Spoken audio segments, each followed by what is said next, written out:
computer. Well, good afternoon, everyone. Thank you so much for joining us. Bethany Bowers is doing us the honor of doing a presentation today on credible history, specifically for school psychologists. But even if you're not a school psychologist, I think this will be really applicable as you're looking through. I know this is really valuable information for a lot of the groups that are joining us today. Bethany is the TBI Regional Liaison with Northwest Regional ESD. She has a background as a school psychologist working in Tiger Tualatin and St. Helens school districts, and she was part of the team that developed the Credible History Technical Assistance Manual. A couple of housekeeping things. As Bethany is going to go through stuff, I'm going to be handling things on our end. And I guess I could introduce myself. I'm Amanda Perez, and I'm with the Center on Brain Injury Research and Training here at the University of Oregon. And this is part of our series of webinars that we do throughout the year. If you guys are interested in future webinars, we're actually going to have some posted up on our website in the next week or so with a full calendar for the rest of the school year. We've got a great lineup, and we're really excited about it. Okay, so hopefully you all got my email with your handouts. If you have them, it's great to follow along. If not, look for it later. And if you don't have them and you want them, go ahead and use chat at the bottom of your screen. There should be a little bubble there. Any questions you have for me that are technical, please put them in there and I will be happy to help you. We also have Q&A, another little bubble kind of on the right-hand bottom side of your screen. And those are going to be for questions for Bethany at the end. And I will be helping read those to her. So please, as you think of them, just write them in. And I will read them to her at the end in the last kind of 10 minutes of the webinar. This is going to be recorded. So if you have to leave early or you want to see it again later, this will be up on our website again in about a week. So with that being said, I'm going to turn this over to you, Bethany. Great, thanks, Amanda. And hopefully you can all hear me. I have my headphones in so that you don't also hear my children who are learning right next door. And so thank you again for being here. And I'm hoping that, as Amanda said, this can just be a really good opportunity for us to talk a little bit more about how we would use the credible history for evaluations and how it can be relevant to the work that we do as school psychs and those who are evaluating for traumatic brain injury. So I wanted to start by just giving a little bit of an overview of why this is important and why we would want to have the guided credible history interview. And the biggest thing here is, as you can see, up to 90% of children or families may not seek medical attention when they do have an incidence of brain injury. And so, and prior to July 2020, medical documentation was required for this eligibility category. And so if you have instances where maybe a student or a child isn't seen in the emergency room, or maybe, I'm sorry, they are seen in the emergency room, or maybe the parent calls the nurse line when their child gets just a bump or something like that.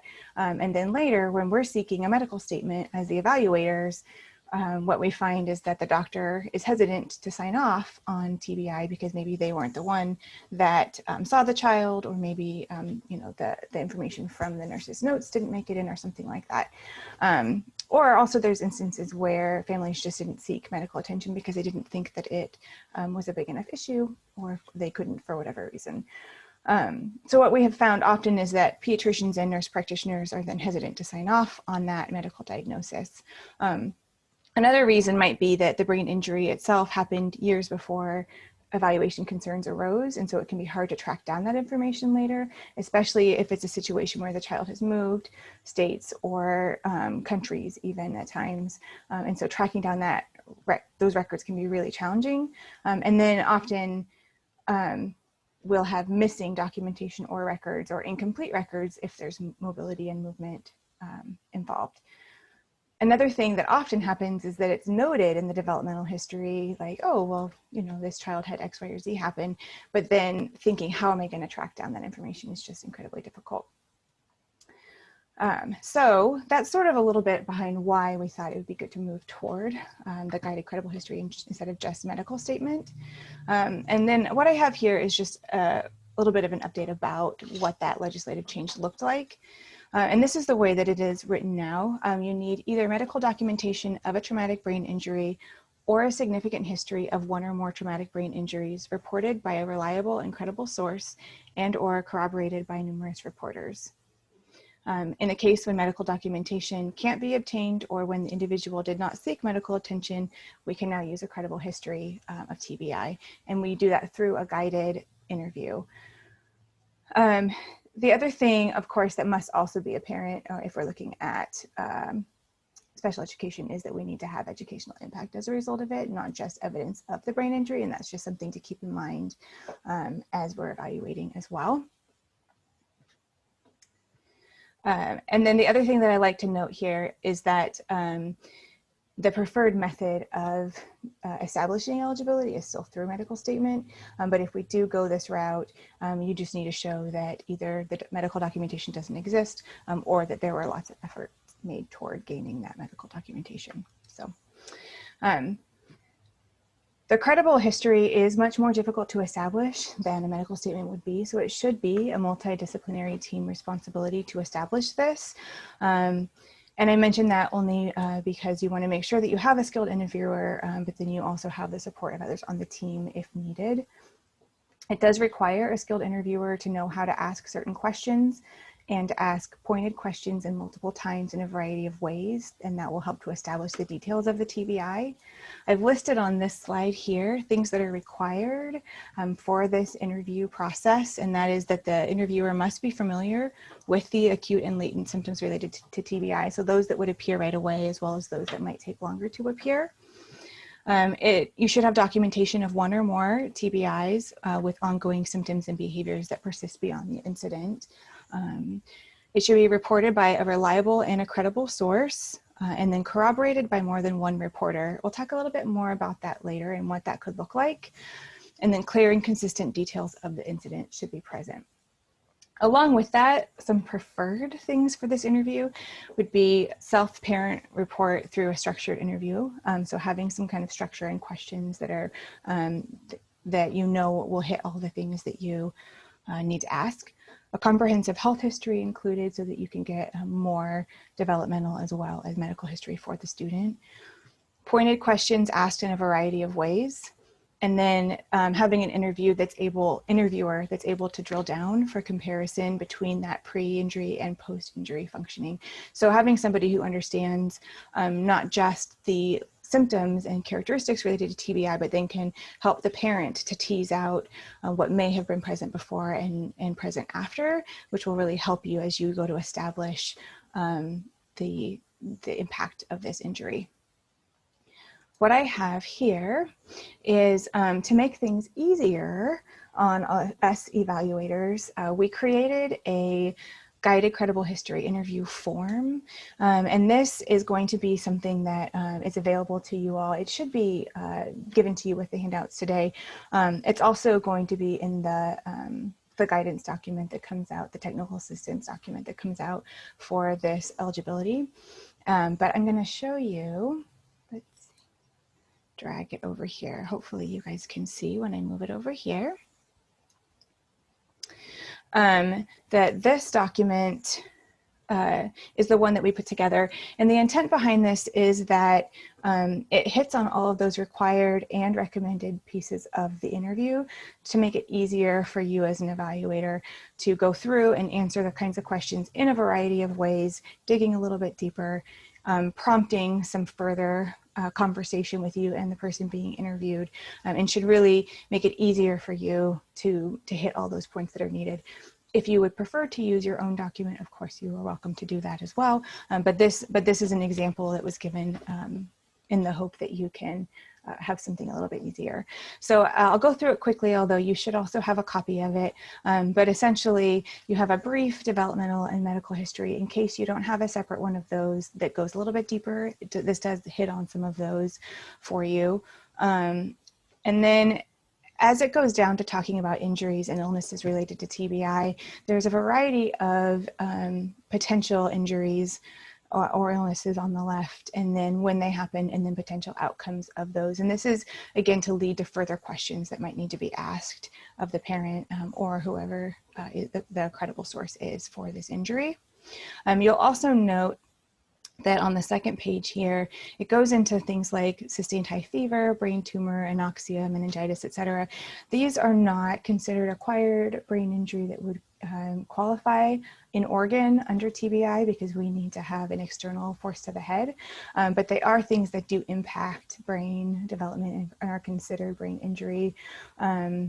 For non-eligibility reasons, which is why we included them as well, because it is important to note if the student had these kinds of incidences, even if it might not be something that qualifies them under our ODE guidance. And then there's opportunity here to add more information on any of those injuries or incidences. The next section, behaviors that can affect learning. These are some common symptoms and behaviors associated with TBI. And what we've done is given an opportunity for parents or reporters to reflect on is there no concern, some concern, high concern, or did this used to be a concern? And so this gives them a chance to think back on sort of that immediate and then those symptoms or effects that could be a longer term. And so it might be something where, gosh, they used to really struggle to cope with changes or transitions, but not anymore, but it was a big concern at the time. And that, again, just helps you to narrow down what the impact might still be or what may have sort of resolved itself at this point.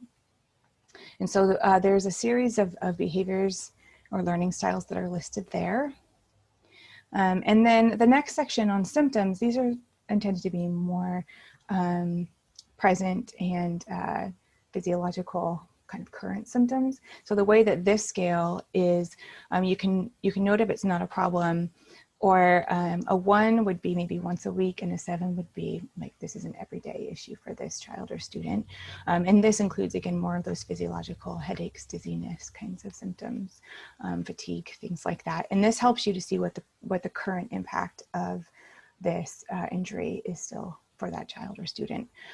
Both of those sections can also help you to really narrow down where you might want to do further evaluation for this student, especially if you might have some outside reports that include some assessment or testing, or you might have your standard assessment or testing that you would do as a school psychologist, but then you find that they are really struggling with a specific learning style or behavior. That can help you narrow down, okay, gosh, I also want to give this behavior rating scale, or I also want to do this subtest of this test to get a little bit more information about what that looks like for that child or student. And so this can also be a tool that will help you to narrow those down.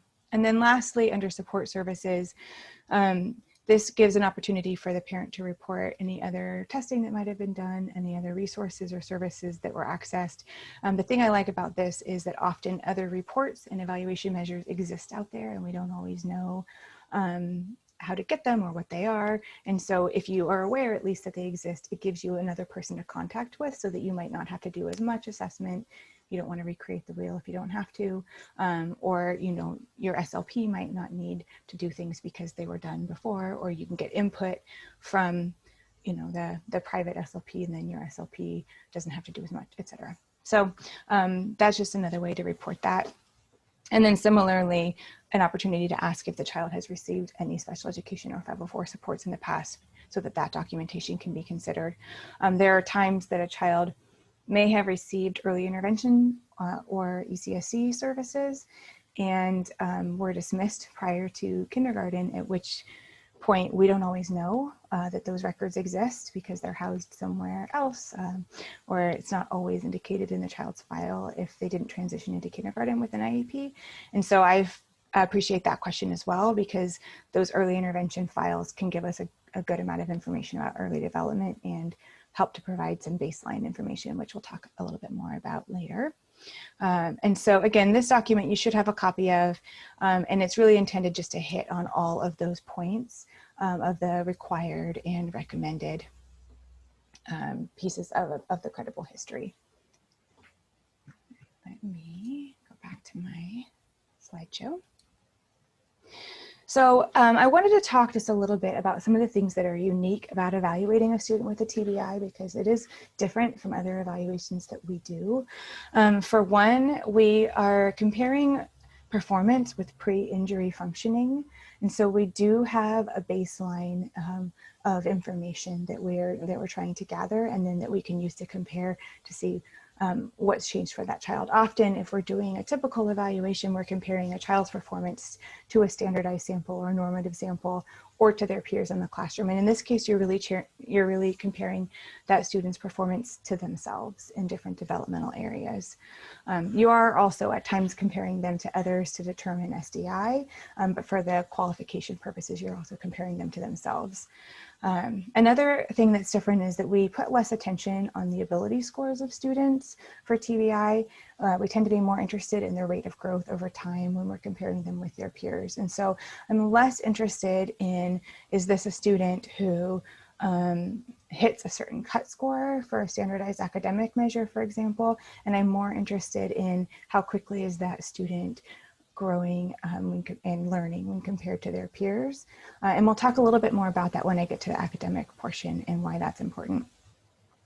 Another thing is that late onset effects of TBI might mean that the student looks typical until there are increased demands or when things change suddenly. And often that happens as they get nearer to puberty, as your executive functioning skills have more strain put on them, when some of those social, emotional type skills need to become more regulated as you hit, middle or high school. And so you might have a student who looked fairly typical even immediately post-injury or a few years post-injury, and then suddenly in middle and high school, it's becoming a challenge for them. And so that's just something to be aware of, because we often, when we're evaluating, are looking back through school records and saying, well, we really need to see a consistent level of concern. And in this case, you might not see it in the same way. And the other thing that I like to mention there as well, we often accommodate a lot for students in elementary school, and we provide extra supports and extra interventions and really just a lot of accommodations for those children. And we don't always report or recognize those until they're missing. And so that's another reason why difficulties might arise as they get into secondary education. And then the last thing that's unique about these evaluations is that we tend to do more frequent assessment than is typical. And so it's a little bit, it's less common if, let's say, a standardized cognitive measure was given within the last year, that we would say, well, I need to do a new cognitive measure, or similarly for academic. And what we find with these evaluations, however, is that skills can change really rapidly during recovery. And so we want to make sure that we're assessing the most recent ability, and that we're being mindful that other assessments may have been given when the student was more impacted. The other thing is that we often see an uneven pattern of strengths and weaknesses for students and an inconsistent performance from day to day. And so that's just something to be mindful of, rather than putting a lot of weight on one measure. Having multiple probes and multiple ways of looking at information is more valuable for these students. And we might just overall need to do more frequent assessment than we would typically do. And I'll talk a little bit more about what those can look like as well. Another thing to keep in mind, I talked about how we might see symptoms emerge later than expected, but the full impact of the TBI might not be present immediately. I know I already kind of talked about how those challenges can be masked, and adults can accommodate them, or you might have a child who has quiet and compliant behavior, and so they get kind of missed until they get to where those demands are put on them in a different way, and then you start to see different behaviors for that student. So anytime you see a significant change in behavior or performance, it's worth noting, even though for other students, you might, again, like I said, want to see that over time. For these students, it might look more immediate. I've listed here some things you could look for: risk-taking behavior, lack of judgment, change in school performance or attitude or overall functioning, non-compliance and negative teacher interactions, executive functioning challenges that are worsening as the child gets older. The other thing I wanted to note here is just that you might get a referral for a different evaluation concern. And in the course of that evaluation, or in getting a developmental history for that evaluation, you might realize that you should be looking at TBI. And there is no harm in taking something like the guided credible history interview questions and digging a little bit deeper with a parent to see if this is something worth looking at.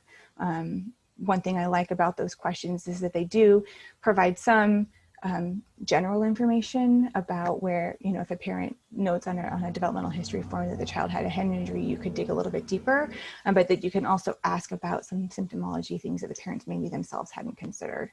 And so in the past, if a child was referred for another eligibility and brain injury or some kind of head injury came up, we might often dig to say like, oh, did you ever go to the hospital? What was the outcome of that? And if it wasn't a very clear answer, we might sort of note that in our report and then move on. But this process allows us to really dig deeper and see, you know, maybe there is something else going on there. And I apologize if you can hear right outside my door, we have a neighbor working on a fence. So hopefully that's not too loud for you. So this slide here just outlines, for the next couple, I'm going to talk about evaluations in general, and then I'm going to get more specifically into things that I would look at when I'm determining elements of evaluation and sort of pre-post data and how the guided credible history can help with that. So this slide talks about what is listed from the OAR for TBI, the things that are required to do a comprehensive evaluation under this eligibility category: a psychological assessment, a developmental history, an observation in the classroom and in one other setting, a medical examination, or with documentation of an inability to obtain one, then the guided credible history. And then other assessments that might include motor, communication, psychosocial assessments, other information related to the suspected disability, including pre-injury performance and a current measure of adaptive ability, and then other assessments needed to determine impact and educational needs, just as you would find on other eligibility categories. So what I've listed here are potential people that you would want to include in an evaluation for TBI. There is a pretty substantial list here, more than you might see for other eligibility categories, simply because there are so many areas that can be impacted for a student with TBI. And so I've noted them all here and the different kinds of things and information you could get from each of these team members.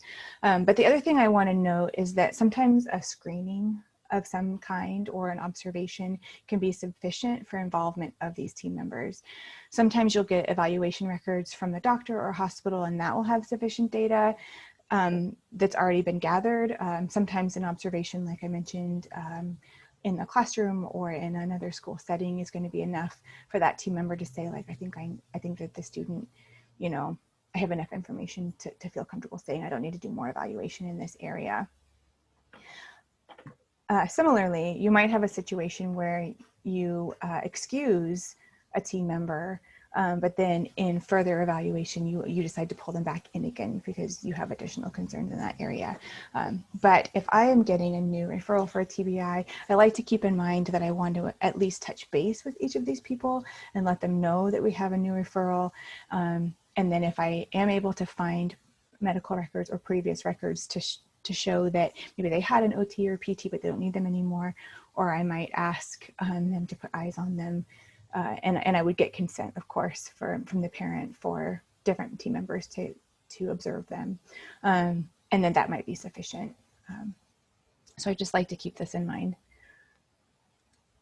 So I'm going to talk just really briefly about different elements of the evaluation and the kinds of things that we can use and what we'd be looking for in doing that element of the evaluation. So the first one is for a file review. This for TBI evaluations, this is a very helpful tool, more so than for other evaluations. And with other evaluations, I might be looking to see, you know, does the child's history support these concerns? Is this a new concern? Is there evidence of this over a long period of time?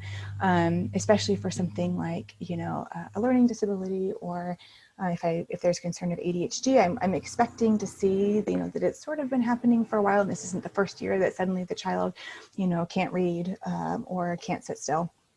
But when I'm looking at a TBI evaluation, my file review is actually a wealth of knowledge to give me information about their baseline, their pre-injury performance. There's so much information that you can get from teachers' notes, from report cards, from progress monitoring. That kind of information is just very valuable, even more so than in other eligibility categories. And so I always want to do a very thorough file review. And like I said, if possible, I try to get early intervention records and dig deep into their early developmental milestones. I try to get outside records if I can. I'm really just getting as much information as possible from what already exists for the child. I'm looking for background information, medical history, family history, and school history. A little bit more specifically, I'm looking for any information that might be related to head injury or accident. I'm looking for any pre-existing medical conditions that might show similar symptomology or might interact with what I would expect to see from TBI. And then with family problems, I'm looking for significant stressors that might exist and might exacerbate symptoms for the student. And then I'm looking at their pre-injury skills and abilities and universal screening data. Thankfully, more and more districts have that available because that is a hugely helpful tool in determining, how was this child before, what was their rate of progress, and where would they have fallen in terms of average before their injury occurred. The next thing I note here is observations. We need to have one of them in a classroom setting and one in another setting. We're looking for information that can be gathered in a natural setting across time, locations, and tasks. And we're also looking for the student performance and functioning compared to typical same-age peers at school. So that's kind of what you want to keep in mind when you're doing observations for these students. What you want to consider is how they interact with the environment. Are they physically aware of their space and of their body? How they interact with materials. Are they disorganized? Do they have what they need? Are they able to keep track of all that? How they interact with instruction. Are they able to follow verbal and written instructions? Are they able to copy from the board? Are they able to sort of keep up with the instruction of the class? And then how they interact with tasks. What's their level of independence with routines, with assignments, with things like that.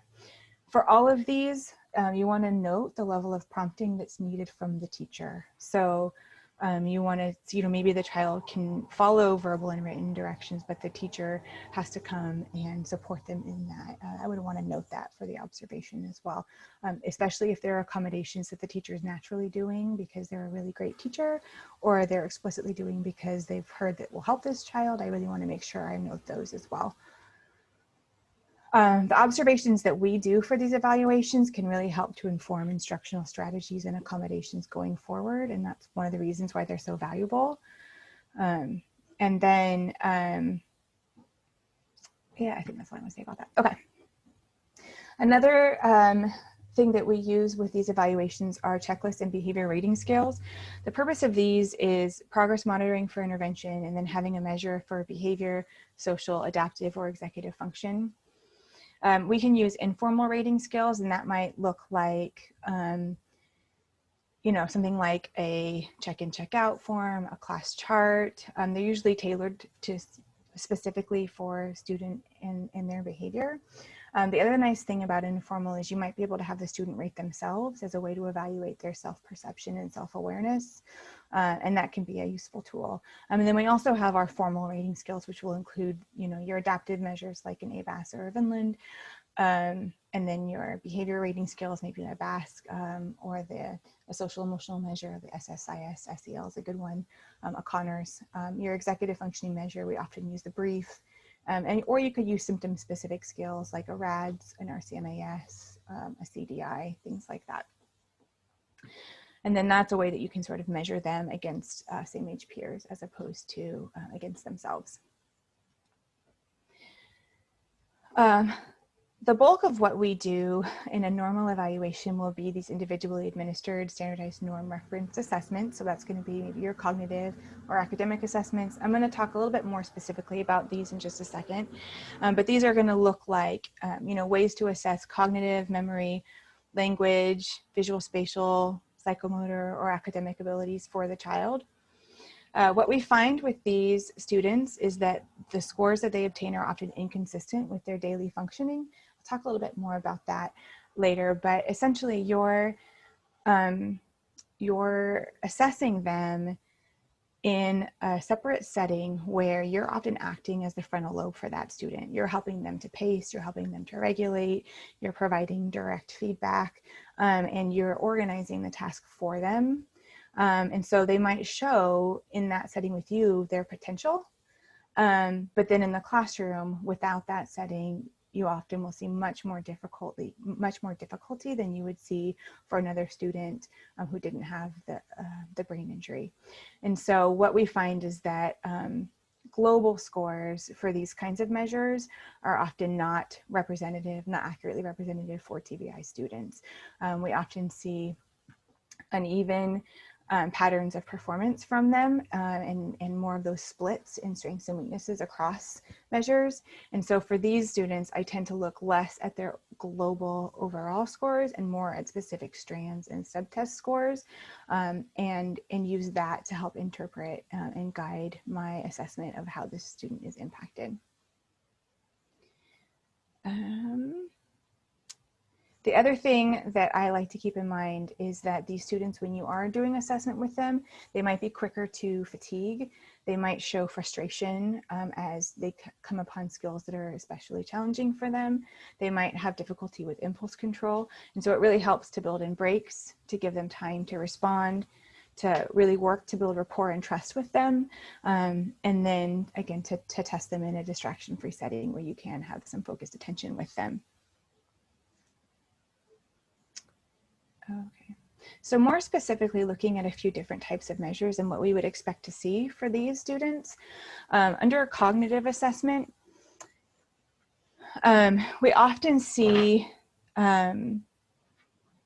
deficits with overall cognitive functioning when you have moderate to severe TBI and an injury before the age of 3. That's where you would expect to see the biggest impact for cognitive functioning. But for if it's a mild TBI or if it's one that happened later in life, you don't actually often see a huge impact to their overall cognitive functioning, which is where I said, again, looking at specific strands and subtest scores might be more useful for interpreting how to support the student. What we often see is that nonverbal or fluid reasoning tasks, such as perceptual reasoning, visual spatial reasoning, are more impacted than their verbal comprehension would be. So that's something that often comes up, and that their verbal learning and verbal recall are more impacted because that requires new information for them, as opposed to relying on what maybe they already knew. And then probably not surprisingly, the processing speed and working memory are often impacted as well. Those are areas where we often see bigger dips in comparison to the rest of the student's profile cognitively. So the thing that I like to think about is how else can I show impact to cognition, memory, attention, abstract thinking, judgment, problem solving, reasoning, information processing, rather than giving a standardized just one test and saying, here's your IQ. It's less valuable to me when I'm doing a TBI evaluation than being able to give pieces of multiple assessments to really dig in. If I'm worried about this child's ability to use their memory, and they're really struggling a lot with memory, then I might give a RAML or portions of a RAML to say, well, how is that memory really looking? Is it that they can't remember anything? Is it that the immediate recall is hard for them? With how many times of repetition are they able to get it? And then can they still recall it? What does that memory look like when it's visual versus verbal? So that helps me to kind of pull it apart much more than just a couple subtests on a WISC for working memory, for example. Yeah, just keeping in mind the types of assessments that you would normally give, and are there specific subtests of them that could help to give you valuable information about that child's impact. When it comes to executive function, this is often the most highly impacted area with traumatic brain injury, and it makes sense because your executive functions live in your frontal lobe, and that's the area that's most susceptible to injury. The other reason is that the brain tends to mature back to front. And so you have rapid development prior to the age of 9, and the student might not have the skills that you would that you need for executive functioning, well into adulthood prior to the incident, right? They might not be fully developed as is, and then the incident or injury causes further delay of those skills. Unlike learning to read, for example, where maybe they already have the ability to learn to read to fall back on post-injury, even though reading new material at the same rate is harder for them. Another point is that many cognitive areas reach peak performance between the ages of 14 to 16, but your executive functions, verbal memory, and some visuospatial skills are still developing. And so those are areas, again, where they're continuing to grow, and they might be more impacted by brain injury. That might slow the progress of that skill growth. So I've just noted here that executive functions are essentially cognitive control. And so difficulties in this area can impact many other areas of functioning, and you can measure them. You know, I mentioned before the brief rating skills. That's one we often think of with executive functioning, but I've mentioned here some other ways that you can show impact to those executive functions. So the digit span, working memory span, or sequencing tasks from some of our common cognitive assessments. The Wisconsin card sort is not one that we often do as school psychs, but if you're a neuropsychologist, or if you have a report from a neuropsychologist, you might see that one. And then the DCAFS battery, again, is another one that's often used by outside providers or neuropsychologists or school psychologists, if you're one of those.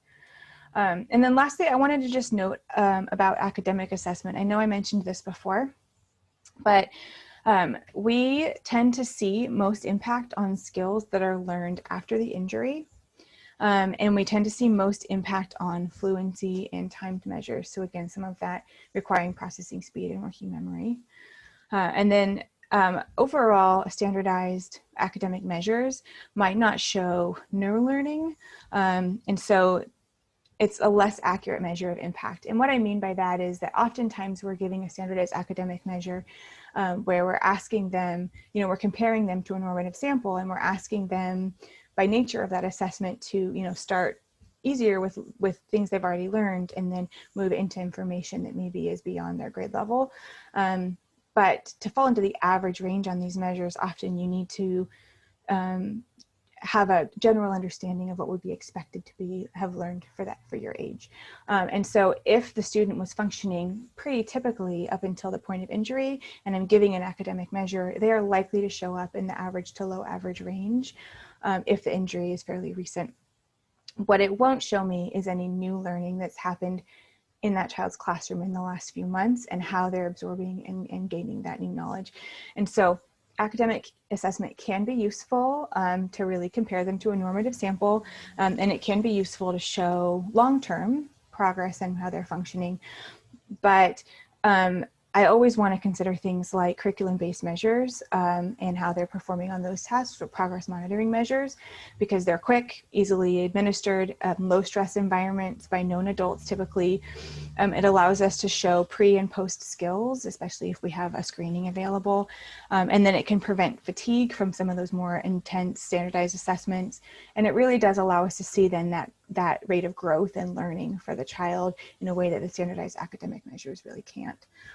So that's just something that I like to keep in mind, because often we don't use the CPMs as much when we're looking at eligibility for a student and what SDI might they need.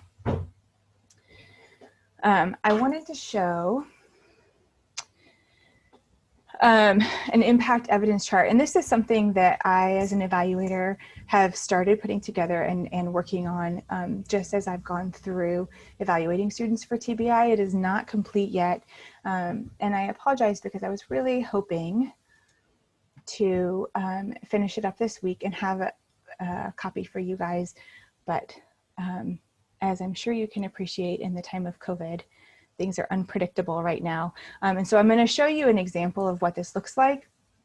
And then as soon as I'm done, I'm happy to have Amanda send it out to those of you who are able to be on the call with us today. But essentially what I've done with this impact evidence chart is I've taken common areas of impact for students with traumatic brain injury and how that might appear, what you might expect to see for TBI. And then I've taken potential areas where we could have before injury evidence for that student. And then I've looked at where might we expect to see after injury performance, how can we see that to come out? And this first page is completed. I have not finished subsequent pages. A lot of them are repeats for the before injury evidence. And so what I'm hoping to do as I keep going is for the after injury performance, list some more of the specific test measures and things that might show some of these performance. But you can see on the far left, at least, that for areas of impact, I've tried to consider all the potential areas that the eligibility statement says that we should consider when we're looking at impact for a student under this eligibility category. And so you can see what those things might look like. And then as I fill it in, I've just been as I use things and fill it in, I've just been putting in where they might go. And so I'll finish it up and make sure that you guys can see a copy of it too. But the reason I wanted to mention this is because some of this before injury evidence comes from those things like developmental history interviews, a guided credible history interview, really digging deep into report cards. And for example, you know, if you have for developmental milestones, especially for a young student, and you're thinking, you know, the injury happened when they were really young, so their developmental milestones were maybe a little more delayed. But you might be able to get input from their well child visits. You know, were there concerns that existed early on with the student, or did the doctor and the parent really not have any concerns at all? That's valuable information when you're determining that the pre-impact. The pre-injury evidence. And then when you're looking at something like report cards, rather than just looking at, you know, what is their progress toward grade level standards, you can actually dig in pretty deeply to look at, you know, where there's an oral language section of the report card that talks about listening. Where did they fall on that report card? How did their teacher view that area? And then often the teacher will note in their report card, sometimes it's all positive, and it's, you know, they try to keep everything very positive, but if you dig, you can sometimes see hints of if there might have been a concern in these areas before. And if everything is positive, I mean, that also supports your argument that maybe the student's pre-injury performance was fairly typical. But you can often see things, notes from the teacher around how they were with following directions, their peer relationships, their social interactions, how they engaged with the learning material. And those notes can become the evidence that you use to say, yes, this child was developing in this way prior to the injury, and now this is what we're seeing. Those are the ones under communication, but you can see similarly for behavior, you can look at intervention data, behavior referral data. If the child has not had any behavior referrals up to the point of injury, then that actually is evidence in and of itself of their performance prior to the injury. You can get some of that social history from parents. And then when it comes to things like cognition and memory and problem solving, really relying on some of those academic strands in the report card and saying, you know, were they developing fairly typically, or, you know, in what way were they making progress? And then I've listed here under the after injury performance, as you can see, ways that we can get some of that same information through interview with the student, with the parent, with the teacher, through some of those standardized measures and specific subtests that might be appropriate for looking at language, memory, cognition, things like that. And then when possible, using things like CBMs or, you know, self-rating skills from the student. So like I said, that for me has been a work in progress as I've done different TBI evaluations, and I will continue to add to it. But my hope is to wrap it up and be able to give you guys a copy, just because I think that it's useful to kind of see things laid out, and it gets your brain thinking about how else could I show this information. So as we wind up, I just wanted to mention, you know, we have this guided credible history, and how can we use this to support TBI eligibility?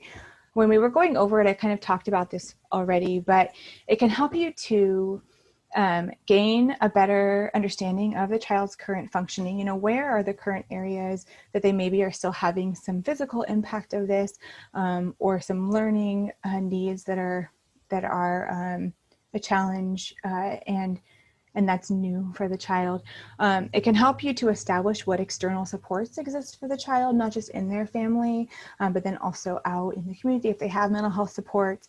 If they don't have any external supports, that actually can be a valuable conversation to have sometimes with parents, especially because the social emotional impact of traumatic brain injury can be incredibly challenging for both the family and the child. And so if they aren't seeing a private counselor and they are really struggling or the family's struggling, then sometimes knowing that can be really helpful for us.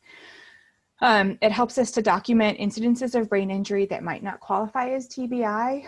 Like I mentioned, some of those more internal injuries, we might see the same symptoms as you would see for a TBI. And so that's actually really valuable information for us. There are times, unfortunately, that I've had to qualify a student under another health impairment for something like brain bleed, and it doesn't qualify them as a TBI, but by going through a similar TBI evaluation process, I'm able to give really valuable information to the team because they still need often supports that look like a TBI situation. And then it can help us to narrow areas of focus for our psychoeducational evaluation. And so that those impact questions that you're asking the interviewee can help you determine, I really should dig a little bit deeper in this or that area, and do maybe a little bit more testing in that area. And then lastly, it can be useful for determining changes in symptoms and functioning. The charts that are in the interview form that I shared could be revisited. They could be used as sort of progress probes to check, before we were a 7 here, now we're more like a 2, or, gosh, this didn't used to be an area. We significantly increased this for the student, and now we're seeing this as being 4 or 5 days a week, we're having an issue with this. And so those can also be ways that we gather continuing information about a child's progress and their symptoms and how they're functioning. I also wanted to give an example of how you might write this up. And this, I've got it right here. Hold on one second.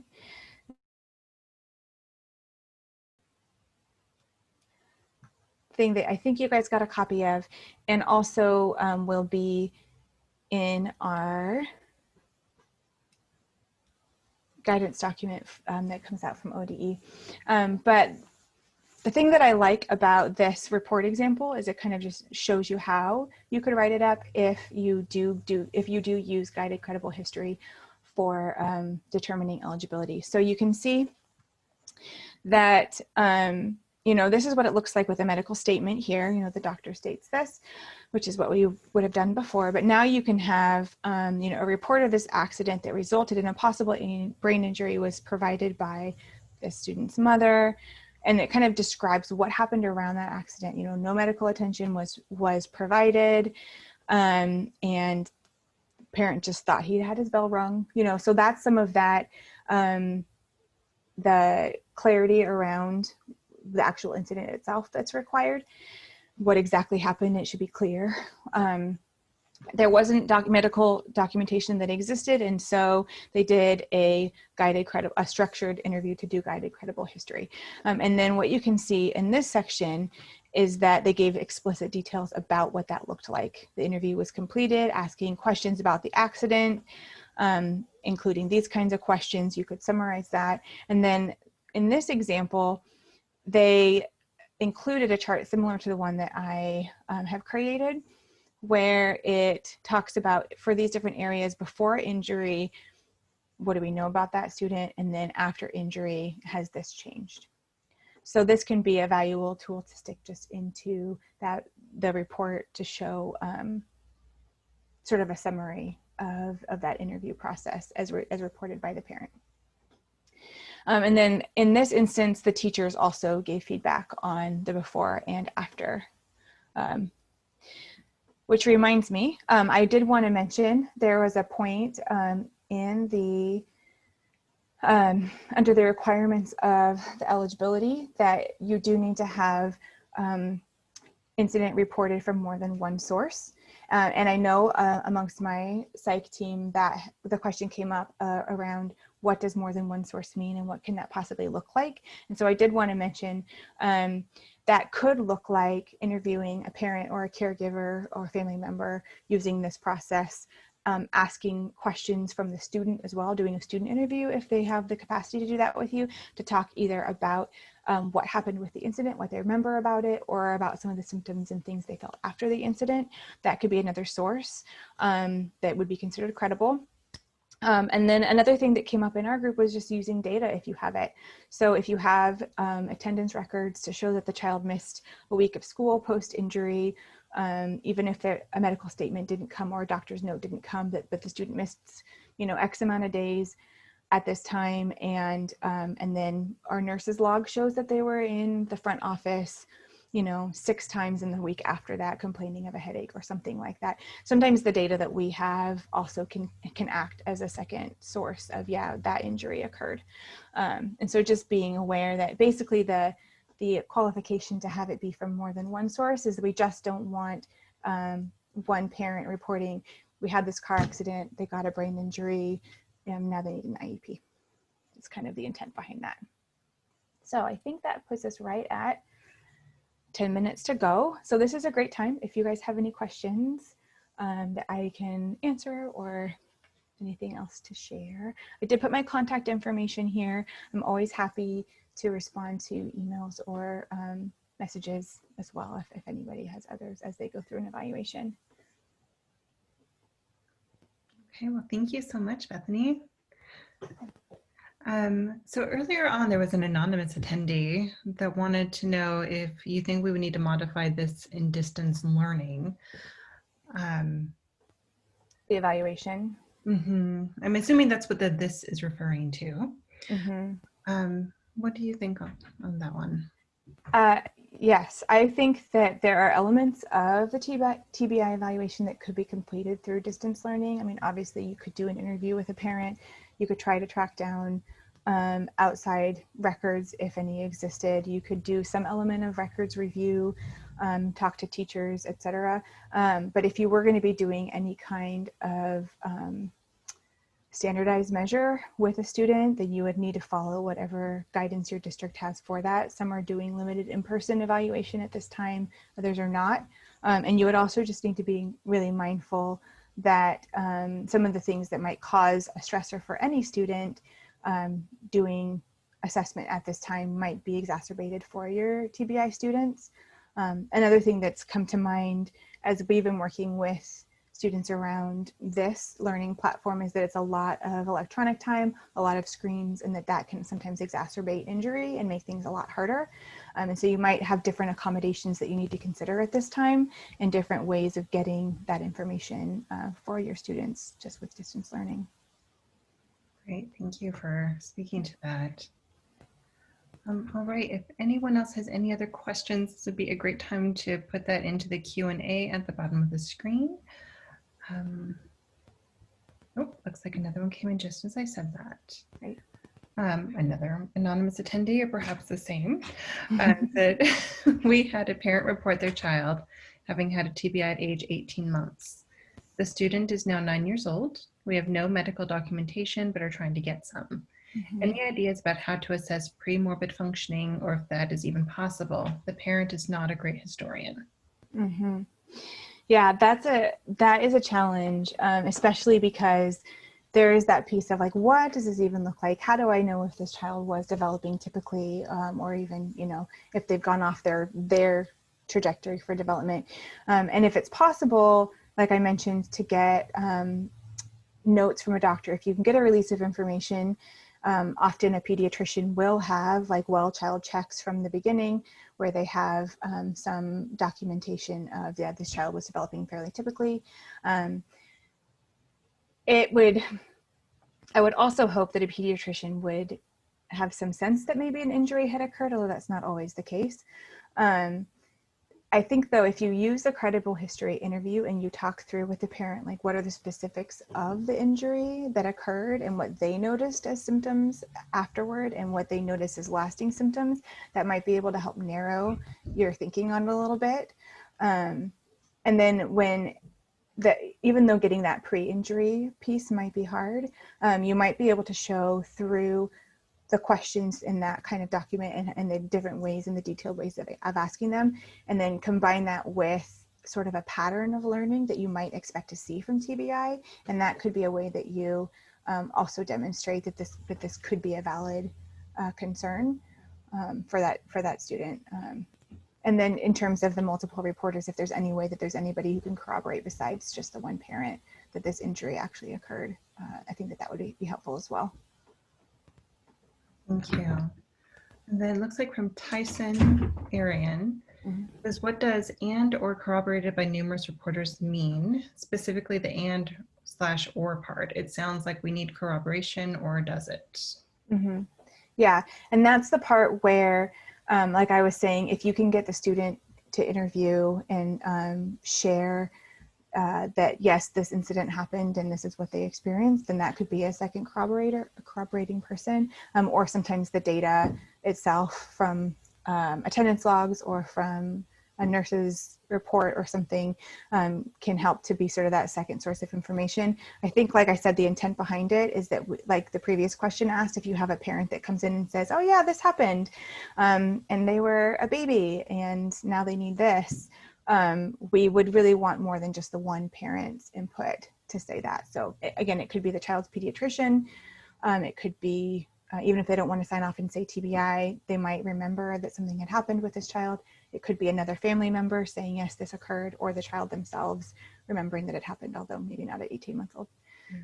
We would hope. Sounds like it's ideal to have more than one source. Yes, yeah. And I think that's the intent of the credible history, is that you have more than just one reporter. Mm-hmm. That makes sense. Okay, I'll just check both places, see if anyone else put in a question. I'm not seeing any other ones, so I think we're at a good place for stopping the recording. So thank you so very, very much for your time in doing this. We do appreciate it. If anyone else does have further questions, I see that you've put up your phone number and your email address. So I'm assuming that you are open to people contacting you with follow-up questions. Absolutely, yep.